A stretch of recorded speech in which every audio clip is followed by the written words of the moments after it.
Hi, thanks for joining me. It's Christine Crutcher from Create with Christine, and I'm here with another Tuesday tip video tutorial. Here is the project I am making for you today. It is a treat pouch, and inside it holds 4 Hershey Nugget treats.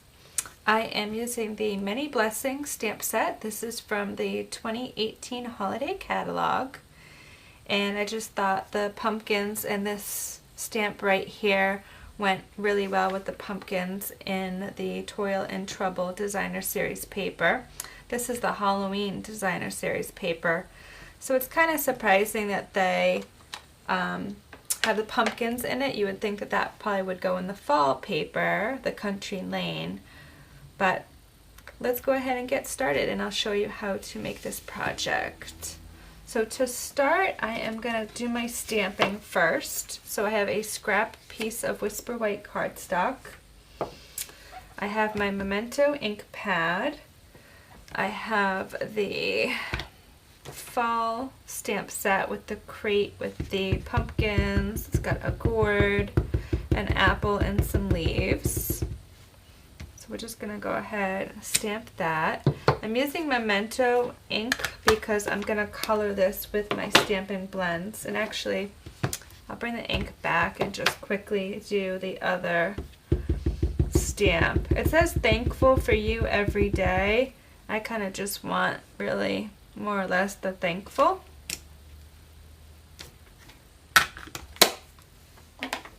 So now I can punch out my image with, this is the 1 3/4 inch circle punch. It's a pretty tight fit.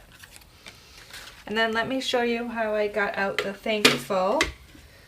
I used the classic label punch, and it's easier for me to see this way. So I just punched out the thankful for. Then I'm just going to take my scissors and trim off the edge. Oh, trim off the 4 as well. I got a little bit of the bottom in that one, but it's okay. Okay. So, I'm going to do a really quick coloring with my stamping blends. I just want to put some scrap paper underneath. I used a bunch of different colors, so I just wanted to show you quickly the colors I used. For the crate, I have the light and the dark crumb cake.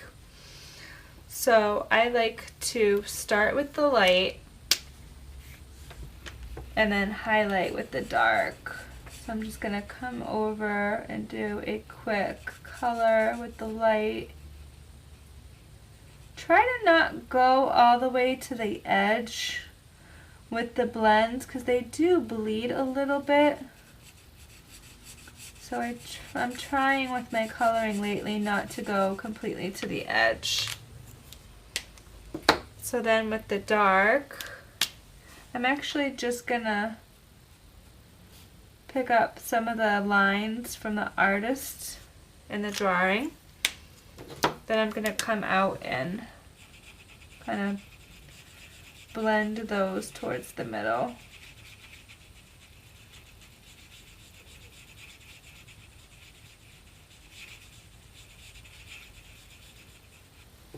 Okay, so there's my crate, and actually my crate's going to get mostly covered up, but I still wanted to give it some color back there. Now I have the daffodil, the light and the dark daffodil, and actually I'm just going to use the dark, and I'm going to color the leaves. So there's a leaf here,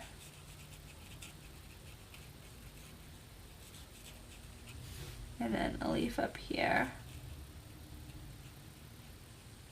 And I forgot my crumb cake. I wanted to do the stems of the pumpkin as well.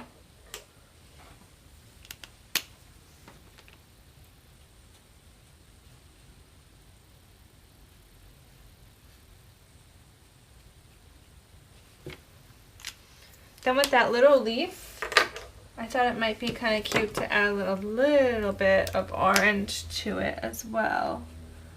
So So I kind of have the light pumpkin. I'm just going to add a little bit of orange to the leaf.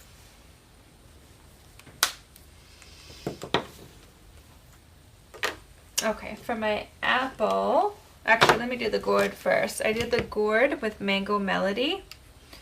So I have the light Mango Melody. I'm just going to color the gourd.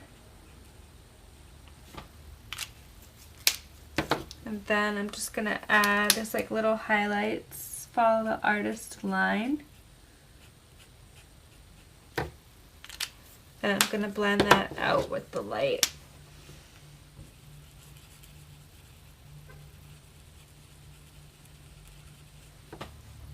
Okay, it's pretty close to the daffodil, but here darker.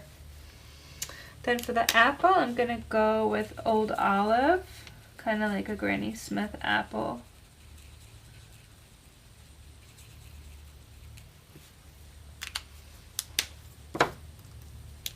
There's two little lines in the apple. I'm just going to highlight those with the dark and then blend with the light. For the smaller spaces, I'm trying to use the small tip of the blend.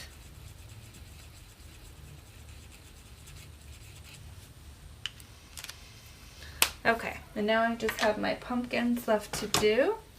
So I have pumpkin pie, of course. So let's just add some color with the light pumpkin.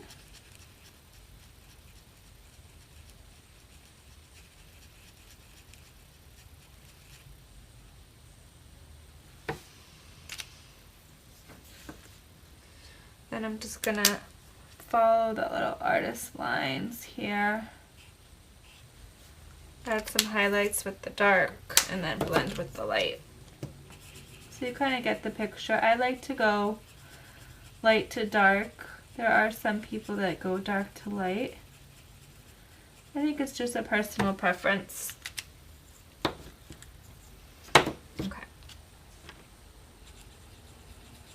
There's two more pumpkins to do really quick.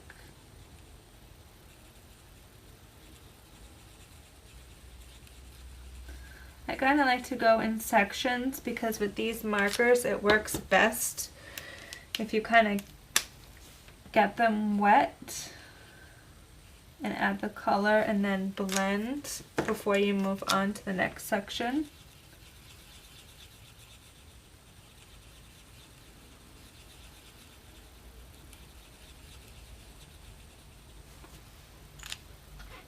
Okay, then for the last one.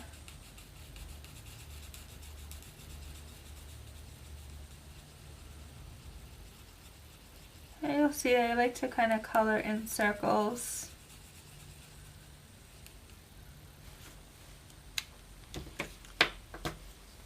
Then we'll just add some highlights. Oops, that's the stem of the apple. Don't want to cover that up.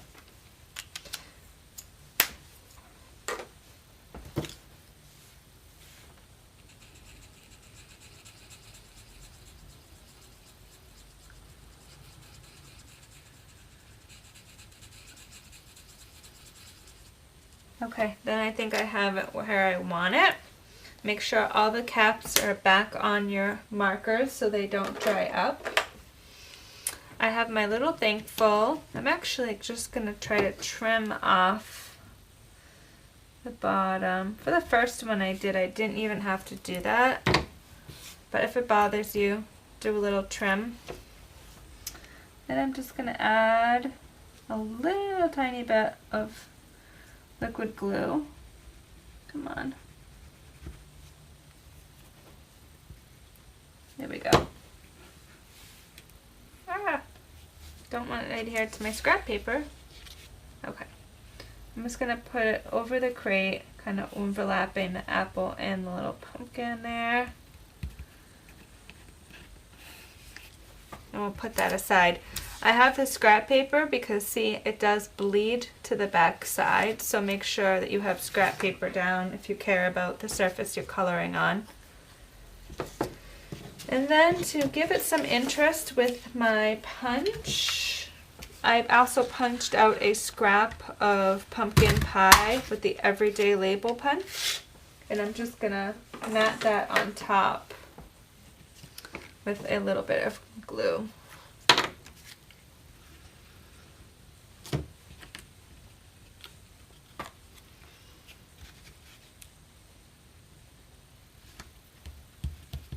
So there's my image. Let me show you how I did the treat pouch.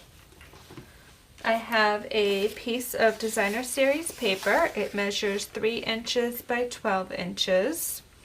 When you score it, I did score it on the scoreboard, and I wanted the top of my image all the way on the right side. So then I scored at 3 inches and 7.5 inches on the scoreboard. The reason is because this is actually going to be the top and this is going to be the bottom. So when you have a pattern, it's going to fold up like this and down like this to make the pouch. So you want to make sure your pattern is going the right way. I suppose alternatively you wouldn't even have to score it. You could just kind of like eyeball it to make about 3 inches here. And then what I'm doing inside here is I'm going to put a gusseted bag. So these are the 3 by 6 inch clear gusseted bags that we sell. I actually chopped the top of it off, so now it measures 4.25 by 3 inches across. So on the 6-inch side, I chopped off to 4.25. This is the top. See how it opens from the top here. I'm just going to put tear and tape on 2 sides of the back. So I'll call this the back. I am going to bring over some tear and tape and just make some adhesive at the bottom and the top. Make sure that is on there really well. So again, this is the back, what I'm calling the back side of the bag. Sometimes I try to burnish it down with my fingernail. There we go. Then we're just going to put this inside here. I'm making sure I'm within my score marks. And this would fit any small candy. I've been working on Hershey Nuggets treats, so I just thought these would be cute to put inside. So I just put 4, and it's easier for me to just put them sideways. So let's get these in here.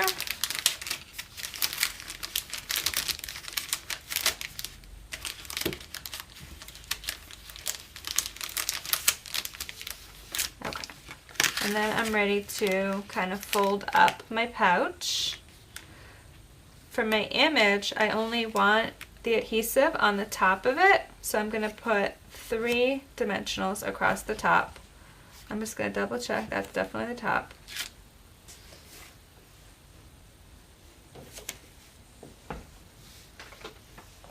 Okay, so I've got 3 dimensionals. And I'm just going to actually I'm not going to remove the backs until I get the ribbon on. I have a 14-inch piece of the silver metallic edge ribbon. I'm just going to wrap it around, make sure it's flat, and just tie a flat knot. I'm going to make sure they're pretty snug in there and not going to fall out.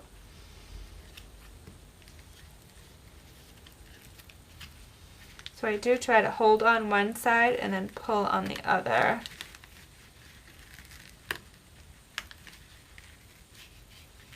Okay.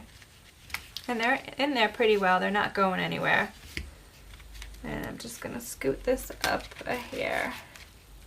Take off my dimensional backs. This would make a really cute favor or little treat for pretty much any holiday.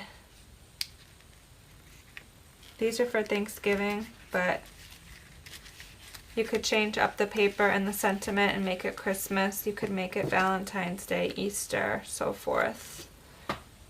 Be cute for a shower little favorite for showers too. They go together pretty quick, and because the designer series paper is 3 by 12, you can get 4 from one piece of 12 by 12 designer paper. Now to get inside, all they would have to do is pull the ribbon off, and then this will flip right up. There's no adhesive, so then they can get inside to their treats. And you can put any small candy inside. So that's my project. I hope you'll check out the Many Blessings stamp set from the holiday catalog, and I hope you will give a shot at making these treat holders. If you leave me a comment by Monday, November 26th at midnight Eastern, you can have a chance to win this treat pouch from me. I am not going to be mailing the candy since I know different parts of the country are still pretty warm, so I don't want you getting a messy chocolate melted mix mess. So I will just be mailing the cardstock and the ribbon pouch with the bag inside so you can add your candy or treat. So thanks so much for tuning in. I'll be back again next week with another Tuesday tip video for you. Have a great week.